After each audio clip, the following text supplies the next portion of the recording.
Hello les amis, alors petite chronique dans mon salon, la petite dernière avant de commencer à faire ça de manière officielle pour Judaïka. Alors ce dont j'avais envie de vous parler, c'est d'une comédie musicale que j'ai vue la semaine dernière à Tel Aviv au théâtre Cameri. Ça s'appelle Achabadnikim et c'est l'histoire de deux frères jumeaux Chabadnikim qui débarquent à Tel Aviv. Je vais pas vous spoiler donc je vous dirai pas pourquoi, donc vous verrez si vous allez le voir.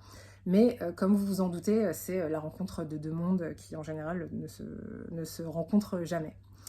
Alors petit disclaimer, c'est pas du tout cachère et c'est pas du tout family friendly, donc faites bien attention avec qui vous allez voir ça pour ne pas avoir de gros moments de gênance entre vous.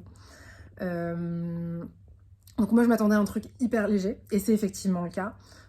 C'est très drôle, il y a plein de situations improbables qui découlent justement du clash entre les deux mondes.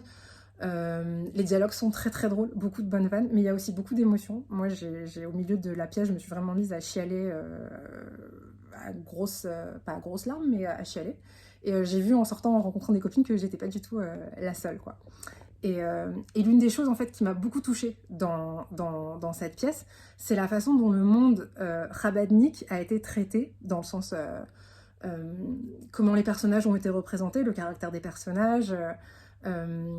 Moi, j'ai mon problème avec le monde de l'art israélien, en général, le monde du cinoche, le monde de l'audiovisuel, c'est que pour la plupart, je trouve que les personnages qui viennent du monde religieux sont en général un peu des gros clichés. C'est souvent des personnages misogynes, fermés d'esprit, intolérants, assez détestables, vraiment pas très sympas, sauf dans les séries comme Shtisel, Srugim, ou les films de Rama Burstein, qui sont en fait des créations qui ont été faites par des gens qui viennent de ces milieux-là. Donc c'est des gens qui racontent ces milieux de l'intérieur et qui les détestent pas. Et là, en fait, la pièce à Chabadnikim, c'est pas du tout écrit par des gens qui viennent de Kfar Chabad, notamment pas la scène de cabaret que vous pourrez voir si vous allez le voir. Mais malgré tout, on sent qu'il y a énormément de bienveillance envers le milieu, les personnages religieux.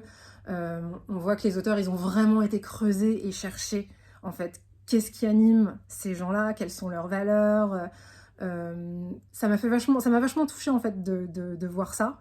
Moi, pour qui la hardoute et la fraternité est très très très importante, c'est quelque chose avec lequel j'ai vraiment grandi en France et je pense que c'est la seule manière qu'on puisse tous s'entendre, nous, juifs très très diversifiés qu'on est. Donc voilà. Et du coup, après vous avoir dit tout ça, j'ai envie de vous parler des Israéliens que j'ai envie de foutre en prison. Alors, évidemment, il y en a plusieurs sortes, parce qu'Israël est une terre d'abondance. Mais aujourd'hui, j'ai envie de vous parler de ceux qui s'entraînent pour les Jeux Olympiques des Mollahs. Donc, si vous habitez ici, vous en avez sûrement croisé déjà dans la rue. Ce qui se passe, c'est qu'en général, vous marchez, vous êtes un peu perdu dans vos rêveries, et tout d'un coup, vous entendez un gros... et là, en fait, boum, vous êtes réveillé, c'est retour à la réalité brutale.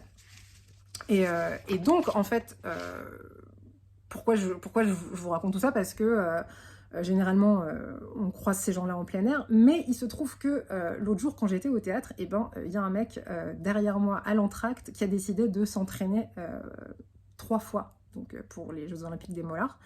Et j'étais hyper choquée parce que je me suis dit, mais quoi, mais Tel Aviv, mais le théâtre, c'est des gens intellectuels, éduqués, c'est ouf, je m'attendais pas du tout à voir ça ici. Mais voilà, c'est la preuve qu'Israël est une terre de miracles et c'est aussi la preuve qu'on a un peuple beaucoup plus diversifié que ceux qu'on croit en fait. Et je pense que en fait, ces comportements de crachats violents, ils éveillent chez nous, les Français d'origine, deux réactions. Premièrement, l'incrédulité, le choc. Mais comment est-ce que tu oses faire ça comme ça? Comment ça se fait que t'as pas peur d'être pris comme un gros porc? Pour un gros porc, parce que nous, en France, on n'aurait jamais osé faire un truc pareil, on aurait eu trop peur d'être catégorisé gros dégueulasse, même par des gens qu'on ne connaît pas, hein, qu'on aurait croisé dans la rue, qu'on va jamais revoir et dont on se fout absolument en réalité. Et la deuxième réaction, qui est je pense un petit peu plus cachée, c'est de la jalousie. Parce que on aimerait bien s'en battre autant les couilles que les Israéliens. Les Israéliens qui sortent dans la rue en crocs, les Israéliens qui ouvrent une boîte de thon en plein trajet dans le bus, alors qu'il y a plein de gens à côté et que ça pue et qu'ils sont en train d'empester tout l'endroit dans lequel ils se trouvent, mais ils en ont rien à foutre.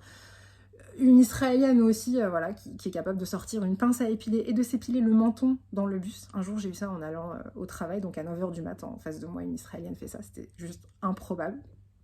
Du coup, voilà, alors, clairement, nous, Français d'origine, on n'a pas envie de cracher dans la rue comme ça ou de s'épiler le menton dans le bus. Mais je pense qu'on gagnerait à réfléchir toutes les fois où on se met à bitcher sur les Israéliens si en fait on n'est pas un petit peu jaloux du fait que nos frères locaux ont compris que ça fait un bien fou de penser avant tout à sa gueule plutôt que de penser à ce que les gens vont penser de nous.